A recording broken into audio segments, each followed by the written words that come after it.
पडली ना तर पाण्याला बी वाट धावती या. झाकून ठेवती माती आड आणि किड्या मुंग्यांचे करती लाड.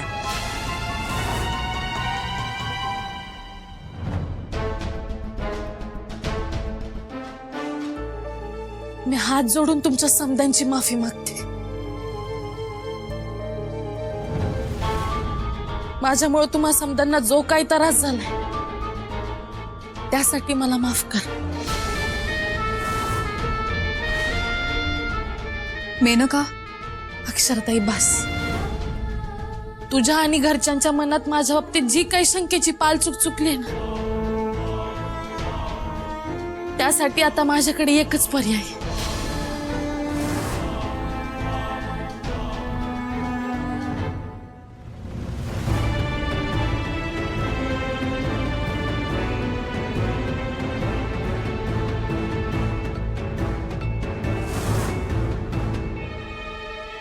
या देवी आईचं कुंकू उचलून सांगते आणि अगदी जे काय घडले ना ते प्रामाणिकपणे सांगते. यात एक जरी सबूत खोटा ठरला तर देवी आई मला आजच मरणादारी घेऊन जाईल.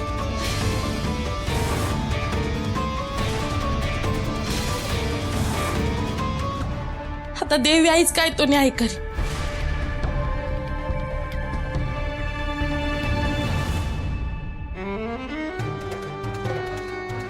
मी अगदी खरं सांगते. सुंदर माझ्या घरला माफी मागायला आला होता. मी त्याला कामाला लावलं आणि तो अचानक पडला.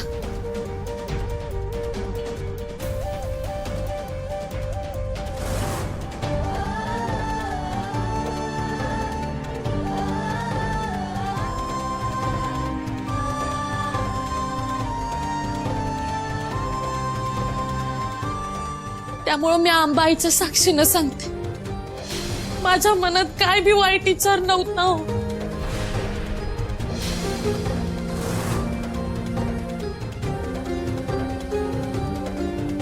पण तुमच्या मनात माझ्याबद्दल शंका आलीच आहे.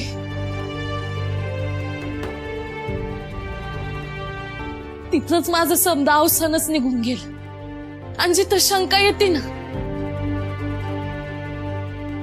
तिथं नाती एक वेगळंच वळण घ्यायला लागतं. मग तिथं प्रेम, आपुलकी, माया हे असलं काय बी राहत नाही. कारण जिथं मनच साफ नसतील ना तिथं माणसानं आपलं वेगळं झालेलंच बरं.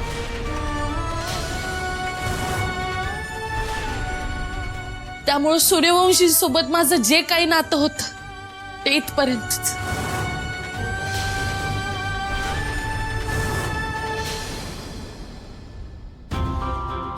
तुम्ही माझ्या शौर्याला लय सांभाळलं, आपल्या लेकराप्रमाणे जपलं, त्यासाठी मी तुमची आभारी आहे.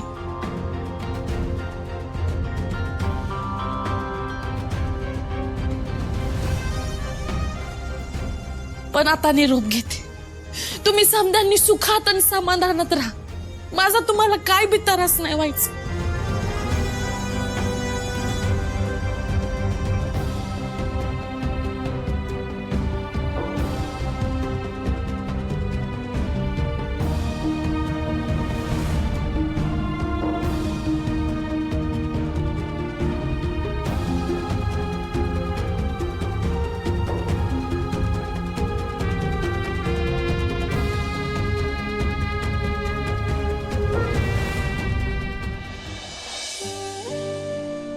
आईला सोडून निघाली आहेस. आई लेकीचं नातं असं घडीभरच नसतंय. आयुष्यभरासाठी जपावं लागते. तू शांत हो. हे बघ, मला कळतंय तुला या समद्याचं लई त्रास झालाय. पर मी आई आहे ना तुझी. आई मानतेस ना मला. मग माझ्यासाठी ताप. हा, असं तोड फिरवू नगस. हे बघ, तुझ्याबद्दल जे काय कुणाच्या मनात गैरसमज आहेत ना ते हळूहळू निवळतील. थोडा वेळ दे की त्याला. तू जाऊ नकस. मी आहे ना तुझी साथ द्यायला इथं. आई, मला तुमचं प्रेम, तुमची माया समधी कळतीय, पण माझ्यासाठी माझा स्वाभिमान बी तेवढाच महत्वाचा आहे. नात्यात ना विश्वास लई महत्वाचा असतोय. जिथं विश्वासच नाही तिथं नात्याची काय किंमत नाही. तुझं समज बरोबर आहे लेकरा, पण मला आई म्हणतीस ना मग ऐक ना माझं. हे मेनका, मला गरज आहे तुझी.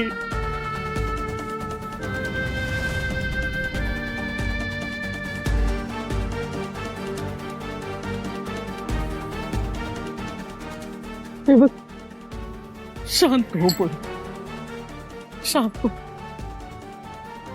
मला तुझी मनस्थिती कळतीये, पर समजा ठीक होईल ग.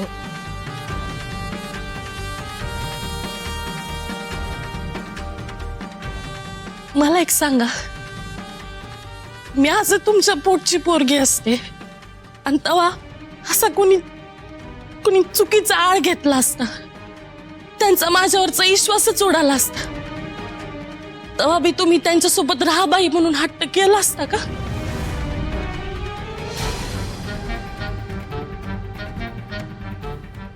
काय बोलू ग यावर. माझ्याकडे ना शब्दच नाही आहेत बघ. असो, मी निघते. अगं मेनका,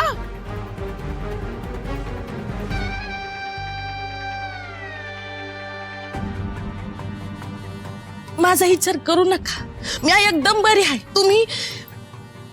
तुम्ही स्वतःची काळजी घ्या. हं? समध्यासनी खायला घालत असतच ना हो. आता येळेवर तुम्ही बी जेवत जा. जास्त हलगर्जीपणा करू नका, दगदग करू नका. आणि पायाचं दुखणं वाढलंय, त्याच्यावर येळच्या येळ औषध करा. हं? आणि उगाच रडत बसू नका. हा, काही नाही. मी येते. शेतावर लई काम आहे. मेनका, मेनका, मेनका, मेनका.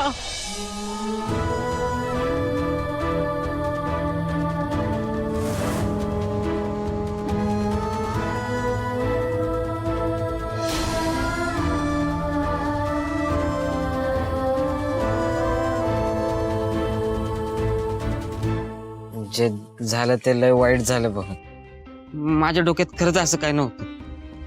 त्या दिवशी त्या उर्वशी मामी बोलता बोलता बोलून गेल्या का ती मेनका ना सुंदरला गळ्यात पाडणार. तेव्हापासून माझ्या डोक्यात तेच सगळं सुरू होत. मग मी त्याला फोन केला तर त्याचा फोन बी बंद लागत होता. म्हणून मग मी तिच्या घरी गेलो, आणि तिच्या घरी गेलो तर तेव्हा हे बघितलं, आणि म्हणून माझी सटकली. बारक्या, कळलं आता प्रॉब्लेम कुठे सुरू झाला. तू डोक्यात हे सगळं धरून ठेवलं होतंस, तसाच विचार करत राहिलास, आणि झालंय काय कळतंय ना तुला. खूप मोठा घोळ घालून ठेवलायस आता. हा, तुम्ही आता बोलल्यावर कळतंय मला सगळं, पण आता काय करू ना, काय डोकंच चालना झालंय, काहीच सुचना झालंय मला. म्हणून ना डायरेक्ट असे तर्क लावून मोकळं व्हायचं नसतं. शांतपणे विचार करायचा असतो आधी सगळ्या गोष्टींचा, आणि मग बोलायचं असतं. बारक्या, सुंदर तर लय हानेल ना मला. लय वाईट वाटलंय ना त्याला. काय करू, कसं सुरळीत आणायचं हे. मी एक काम करतो, मी त्याची माफी मागतो. हा, नाही नाही, आत्ता या सगळ्यांनी ते खूप दुखावले गेलेत, खूप अस्वस्थ आहेत. आत्ता जर गेलास ना तर गोष्टी आणखीन चिघळतील. आपण त्यांना त्यांचा वेळ द्यायला हवा. बघू नंतर काय करायचं. बारक्या, ए बारक्या, इथं बसलायस बाई बहिणीच्या आडोशाला? हा, समद करून सवरून झालं आणि आता आडोसा धरलाय. अरे त्या बिचाऱ्या पोरीचं मन दुखावलंस, माझ्या सुंदरचं मन दुखावलंस. तुला लाज नाही वाटली का? त्या मेनका सारख्या सच्चिल पोरीवर काय बाय आरोप केलेस? असं करताना तुझी जीभ कशी झडली नाही? हा, त्या उर्वशीने एक तिची अक्कल गुंडाळून खुंटीला बांधून ठेवली आहे, पण तुझी अक्कल काय शेण खात होती का? तिच्या होला हो करत गेलास आणि नात्यात ईच कालवलंस. एक शब्द मी बोलू नकस. तुझ्यावर आता कणभर बी विश्वास राहिला नाही माझा. बारक्या, तुला इतकी वर्ष सांभाळलं, त्याचा असं पान फेडलंच वैर. एवढ्या चांगल्या नात्यामध्ये निखळपणा दिसला नाही तुला? मग तुझ्याशी नातं जोडून आणि तुझ्यावर विश्वास ठेवून काय उपयोग, सांग ना. आत्या, तुम्ही शांत व्हा. बारक्या, तू जा जा.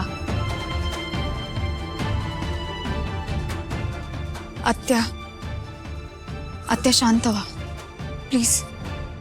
अक्षरा, कशी शांत हो ग? सांग ना, कशी शांत हो? त्या पोरीला मी माझ्या पोरीसारखं वाढलं होतं आणि आज तिचा आपल्या घरात असा अपमान झालाय. लय वाईट झालंय ग, लय वाईट वाटलंय मला. इतक्या वर्षात आमची बी नजर तयार झाली. कोण माणूस कसा आहे ना हे एका नजरेत ओळखतो आम्ही. ती पोरगी तशी नाही आहे ग. विश्वास ठेव ना माझ्यावर. स्वतःच्या पोटच्या पोरीवर बी इतका विश्वास ठेवला नाही मी. तेवढा विश्वास या पोरीवर ठेवलाय. आई आई म्हणत जीव लावलाय ग पोरीला मला. लय वाईट वाटलंय बघ. आत्या, इकडे बघा. तुमचा माझ्यावर विश्वास आहे ना? आहे ना? पुढल्या 24 तासात मी हे सगळे गैरसमज दूर करीन आणि मी मेनकाला घरी घेऊन माझा शब्द आहे.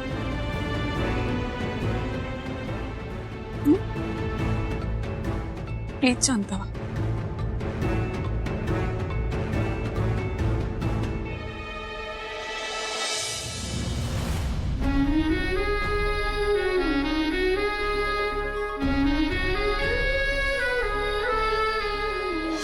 त्यामुळं मी आंबाईच्या साक्षीनं सांगते, माझ्या मनात काय बी वाईट विचार नव्हता हो.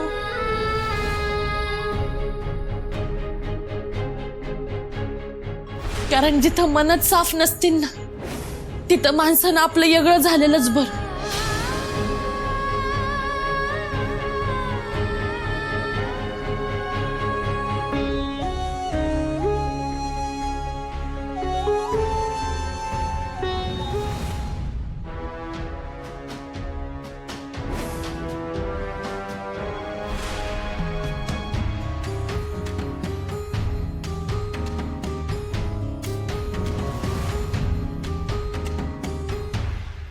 ताई, ताई मला माफ करा ताई.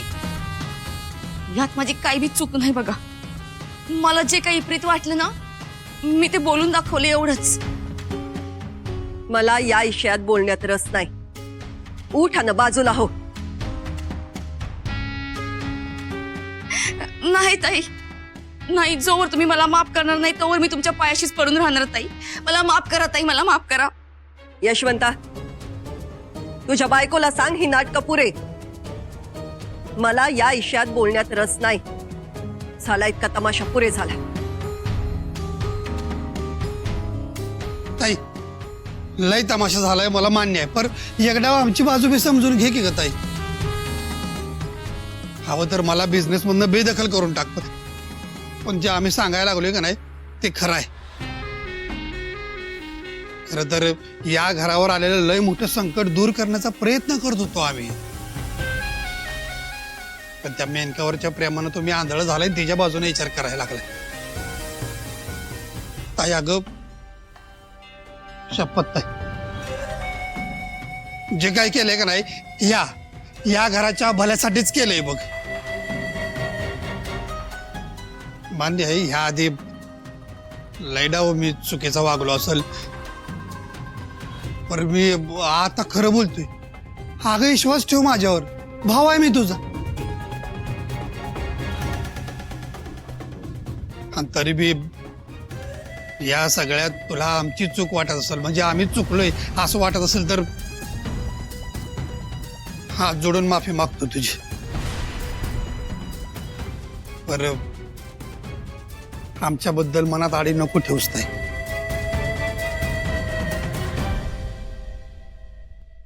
हा विषय इथंच संपला. पुण्यांदा या घरात हा विषय निघणार नाही. अगं ताई, अगं आमासनी माफ केलंय का नाही हे तरी सांगून जा की. ठीक आहे, केलं माफ. बस.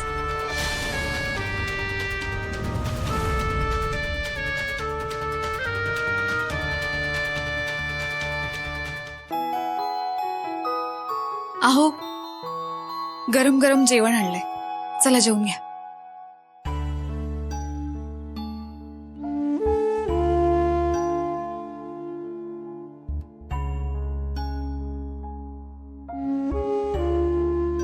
अहो मला माहितीये तुम्ही ह्या सगळ्या गोष्टी खूप मनाला लावून घेतल्या, खूप खचलात, बारक्यावर चिडला, सगळं मान्य आहे. पण ऐका ना, या सगळ्याचा राग तुम्ही अन्नावर नका ना काढू. पोट भरलेलं असेल ना की मन शांत राहतं. आपण नंतर शांतपणे सगळं बोलूया ना. अहो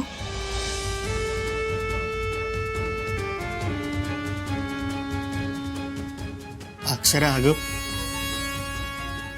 काय होऊन बसले? शांत व्हा बघ. कसा शांत हो म्या? माझं टोचकं ना काम करायचं बंद झालंय बघ. तुला माहित आहे मी अडाणी आहे, शाळेत गेलो नाही, त्यामुळे आहे ना हक्काचे असे मित्र झालेत नाहीत माझे. समदेसनी माझ्या संग बोलायला लाज वाटायची बघ. परतवा ना बारक्या भावासारखा माझ्या पाठीशी उभा राहिला बघ. अगं 100 मित्रांची कमी भरून काढेली हो बारक्या. त्याच्या मनात माझ्याबद्दल असा विचार कसा येऊ शकतो? अगं अक्षरा, लहानपणापासून आम्ही एकमेकांनी जाणतो बी आहे आणि जपतो बी आहे बघ. ही एकमेकांची सुख दुःख आहे ना अशी वाटून घेतली आहेत आम्ही.